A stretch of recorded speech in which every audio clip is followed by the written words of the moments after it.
राधे राधे दर्शकों, भक्ति कहानियों में आपका स्वागत है। आज मैं आपको प्रदोष व्रत कथा सुनाने जा रही हूँ। प्राचीन काल में एक गरीब पुजारी था। उस पुजारी की मृत्यु के बाद उसकी विधवा पत्नी अपने भरण पोषण के लिए पुत्र को साथ लेकर भीख मांगती। वह भीख मांगने सुबह जाती तो वह शाम को वापस लौटती।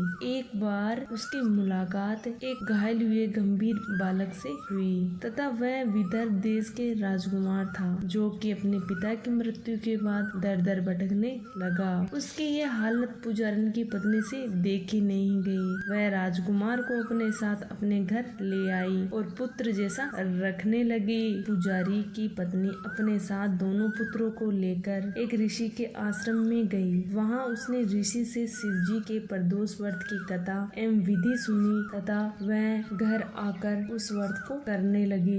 एक बार दोनों बालक वन में घूम रहे थे।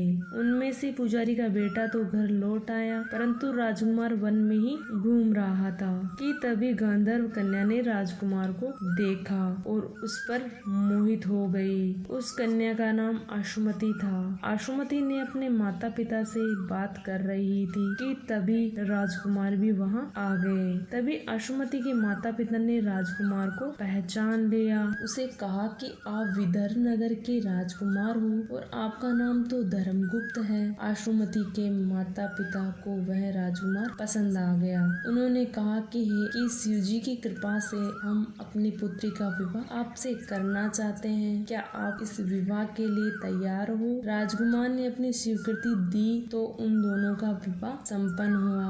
बाद में राजकुमार ने गांधर्व की विशाल सेना के साथ विदर्भ पर हमला कर दिया। युद्ध में विजित हुआ, पत्नी के साथ राज्य करने लगा। वह उस महल में वह पुजारी की पत्नी और पुत्र को भी आदर के साथ ले आया तथा पुजारी की पत्नी तथा पुत्र के सभी दुख दरिद्रता दूर हो गई। वो सुख से अपना जीवन व्यतीत करने लगे।